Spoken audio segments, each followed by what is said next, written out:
Hello, everyone. Welcome back to Sakura Forest Girls. So, we are back here and we are with the girls sitting outside and talking. And Ayana starts, Switch, you are most kind. Thank you very much from the bottom of my heart. Words can't express how much gratitude I feel towards you. You're truly a wonderful person. Wonderful, am I? I've not heard that in a long time. Most people say I'm manipulative and opportunistic. They may be right too. Anna is too nice for her own good. For once, I agree with you. Anna is being much too kind. I toyed with you a good deal before I agreed to help you. I'm sure anybody else in your situation would hold a grudge against me. I don't care about any of that. His voice unusually assertive. It cuts through the stillness of the nightlife before holding one hand to her chest. Anna meets my eyes because they sense this suddenly. You amuse yourself with Yaya and I, yes, but you were never cruel about it. You did not abuse your power. And pauses, she must be thinking back to the moment when Maya used me as a chair because she coughed delicately. Well, not in any great capacity. She's like, you weren't bad, and then like, wait, there was something. You had no obligation to let us into your home or even listen to our plight, much less agree to help us. You have done a great deal for us. If you really do find Coco, I shall be forever in your debt. I think you are incredibly kind, even if you do not.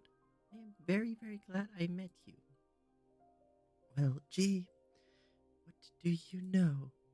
Megan's away cowed, her cheeks faintly flushed. I don't think I've ever seen her blush before, and it surprises me. I think it surprised Maya too because she laughs awkwardly, her head dipped beneath the weight of Ayana's feelings. I suppose my heart isn't quite as withered as I once thought. For long, I suspected my veins were full of sawdust, not blood. I felt nothing but amusement from listening to the plights of others, and their tragedies never moved me. I was quite the cold, unfeeling woman. But old though I am, it seems even I can change. Yeah, kinda. You girls have shown me I can feel emotions beyond that of boredom and amusement. I still have the capacity to care for others, limited though it may be. I very much wish to care for you. I know the word of a witch may not be worth much, fickle creatures we are, but I am very serious when I tell you this now. I will do everything I can to help you. Wow, that's amazing, actually. That is actually really amazing. They got a good plus there. I rise early this morning without Maya's assistant. I dressed and rose. Anna, which takes a bit of gentle coaxing and then some not so gentle coaxing. Come on, Ayana. I shake her shoulder while she pouts and tries to bury herself beneath the blankets. You need to get up. Just 5 more minutes. We can't wait 5 more minutes. Maya's gonna tell us where Coco is, remember? We have to wake up early so we can help her, and I'd like to get us started on breakfast. I don't know what the witch wants from us, but I bet we will need our stamina. Coco. Oh yes, that's right. We need to find her. I can't stay in bed. Anna surfaces from beneath her blankets, bleary-eyed, beginning to dress herself. Or at least she tries to. She's still tired and has trouble tying her loincloth about her waist. Huh? And it looks like she has her loincloth falls once more to fall. What's going on? Why won't it stay up? You're not tying it tightly enough, silly. I'm not? Not at all. You're all fingers and thumbs. Maybe I should get... I don't want Ayana depending on me too much, but I don't think they're needing her now. Help Ayana. My fondness for Ayana soon wins over my worries regarding her self-sufficiency. Come here, let me in. I dress Ayana, who sits there beating her head bowed. Every once in a while she yawns, tears bedding in her blue eyes. Ayana's pretty cute in her half-asleep, not quite awake state. She usually acts cool, but her composure vanishes upon awakening. Ayana is definitely not a morning person. It takes at least half an hour for her to begin to function normally. She's so helpless she can't even clothe herself or brush her hair. I finish dressing Ayana, then I brush her hair through my fingers to secure it in her signature pigtail. Once I'm satisfied with her appearance, the pair of us head out to the river to fish. The morning Sunshine serves to invigorate Ayana as does the warm breeze, and she soon returns to her typical state, which for about half an hour then return to Maya's hut with their spoils. Ayana watches them get the fish, then cooks it, and the three of us sit down to eat breakfast together in Maya's home. While eating, I pose Maya a question I've been mulling over ever since waking. What does this ritual involve exactly? You mentioned it last night, but you never gave any details. Will Ayana and I be joining it? Yes, indeed you will. Finding a routine will require no small amount of energy on my part, and I will require helpers. You'll be indispensable in finding your friend. I have a few doubts about that. I roll first. You're supposed to be this amazing, all-powerful witch. Can't you find Coco where Coco is on your own? I am flattered that you think me as strong as all that, but even I have my limits. I can cast simple spells on my own, but to find your friend, I must attune myself with the earth and with the air. I must, to put it in simple terms, become omnipresent, almost godly. That is no easy feat, even for a talented woman such as I, and it will require no small amount of mana, which I do not possess. As such, I need you to aid me. During this ritual, I will need you to attune your bodies to mine. I will fill you with my own mana and use you as conducts to summon forth power I could not otherwise tap into. I see. I suppose that makes sense, but I don't know if I can help. Ayana's parents are shaman. She has magical blood in her veins, but I don't.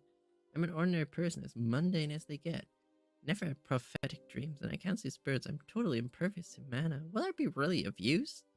Not with that attitude, no. You need to have more confidence, Miss Warrior.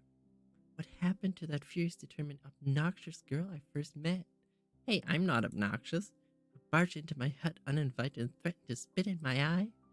Think back upon her and draw upon her strength. For this ritual to succeed, it's very important that you believe in yourself. I guess.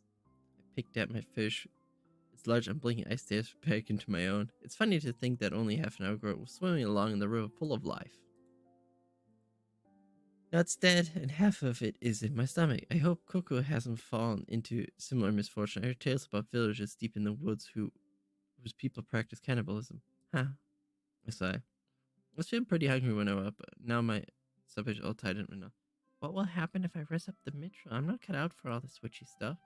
Even if the ritual does work, we might learn something horrible. What if Coco's in danger or else? I don't say what if she's dead, but my doubts hang in the air the same, more palpable than the heady scent of herbs that permeate every inch of Maya's home. Don't worry, Yaya. Ayana takes my hand into hers and squeezes it. I have seen Coco in my dreams. I'm sure she's all right. I believe her, and I believe in you. We have come this far together. We only got a little way left to go. Soon the three of us shall be united, and we shall be happy. I have faith in that. Nicely spoken. Maya giggles. You're such a good girl, Ayana. You're going to make me cry. I do not think I'm all that special. I care about my friends, but I think that is normal. Oh, you'd be surprised. Take it from me, my dear, as an experienced witch, most people are not so thoughtful as you are. You recall the people I told you of last night who despise the sight of their own reflection. Yes, they make up the majority of my clientele. I am forever being harangued by people who care not for others but for themselves. They want to be beautiful, or rich, or for the person they like to return their feelings. Very few ask for aids on behalf of others. It's quite remarkable that you care for your friends, so with some luck, your pure feelings should touch the spirits and they should help us. I hope it is good news they give us, if they answer our summons.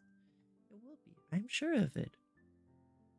Ayana finishes the last of it, takes a tip of her tea. Once this is also finished, she looks at my ex and says, When will we commence the ritual? You're awfully eager, aren't you? I have not seen you this excited about anything, forever. That is how Ayana is when she talks about Coco. They got on really well. That is apparent, yes. Youthful friendship is so touching, particularly between young flowers such as yourselves. Ayana and Coco might be flowers, but I don't know about me. I'm more like a weed. You put yourself down too much, Miss Warrior. You're not soft and feminine, but you are undoubtedly charming. Not all flowers are the same, but they all are beautiful in my eyes. Now, in regards to the ritual, Maya clears her throat. It is unfortunate, but we have to wait until nightfall until we can begin. Spirits are shy. They are more abundant beneath the moonlight, as is my own mana. We have several hours still to go, but we have a good many things to do until then. What sort of things? You'll find out in due course. She's like, yes, you're falling into my trap. Perfect, perfect, perfect. First, you should eat the rest of your breakfast. You will need your stamina. I'm going to put the pair of you through an intense workout your bodies will never forget. Okay, interesting. Gonna be honest, this is good. Please forgive me my ignorance, but oh yes. Oh yes. They're tying her up. Um, what, what, what are we exactly doing? I'm wondering that too. How is this related to the ritual?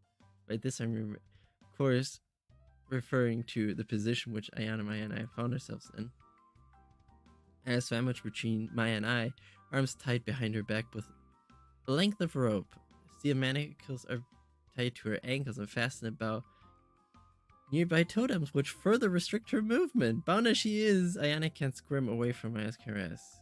Maya has her chest pressed flush against the curse of Ayana's spine, while her fingers trail along Ayana's body. As for me, my arms are looped around Ayana's shoulders as per Maya's instruction. Well, I love that smile she has, just like, yes, yes, we getting into this. She told us to get into the position. I don't really get it. Is this another one of your weird fetishes? Do you really think I would try to take advantage of you in such a way, my dear Yaya? Knowing you, yes. Oh, how cruel you are. Sniffs in parody of sorrow while nuzzling her cheek against Aya's. Perish the thought. I may be a witch, but I'm not so not half so wicked as you think I am. Why am I having a problem? I am not doing this solely for my own amusement. So you admit you're doing this partially for your own amusement.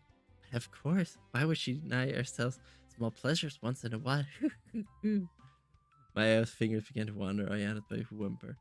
Eep! I'm not sure Ayana's enjoying this very much based on her flushed face and accident impression.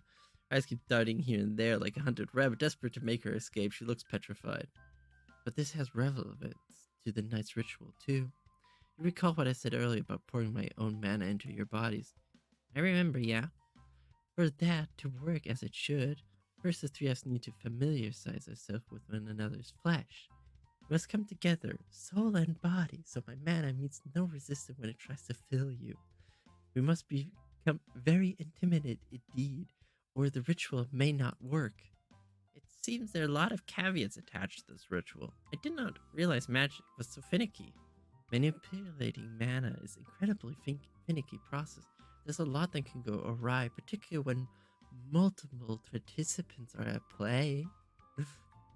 I'm doing all that I can to minimize any failures. You gotta be thanking me. I understand that much, I think. My brows furrow. I know next to nothing about magic, and all Maya's talking about is making my head spin. I'm not so cut out for being a witch. I prefer brandishing my spear. Stabbing things is so much more straightforward than communing with spirits and manipulating mana. I can even manipulate something you can't even see. When I go hunting, I'm never in any doubts as to whether I've killed my prey or not. They at least leave behind evidence. But why did you bind? Oh yeah, I forgot that I still had that on. Oh, let's turn it off then for a moment. Okay. And why did you chain her up? Maya paused for a moment, still rubbing her cheek against Ayana. His small silence and there's no reason, really. What? Ayana blinks at Maya, her blue dew eyes with embarrassed tears. I went along with this because I wanted to aid you with the riddle, but you're saying this? Looks down at her restrained arm. It's completely unnecessary? No, not completely. Then, what is the point of this, may I ask? It makes you look good, silly. Grandpa. What do you mean? What I said. I happen to be a bit of a control freak, and I think all girls' natural charms can be enhanced threefold when they've been bound, hen.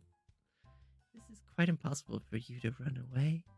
And you and I are going to get very, very well acquainted indeed. Meg gives an also while her fingers rove over Ayana's body, strokes and pinches and massages while Ayana quivers. No, don't touch me there. It's, sensitive. I'm sorry, my dear Ayana, but I have to touch you there. I need to feel every inch of your body, or the ritual might fail. You want to find your friend, don't you? Yes, I do. I want that more than anything. Then you have best grin and bear it. Now let me rub you all over. Your skin is so soft. I want to caress every inch of it. You're so cute, Ayana, especially when you moan like that. You don't look so prim and proper anymore. I'm not moaning. Well, yeah. She's being tortured. Yeah. Not like, I'm enjoying this.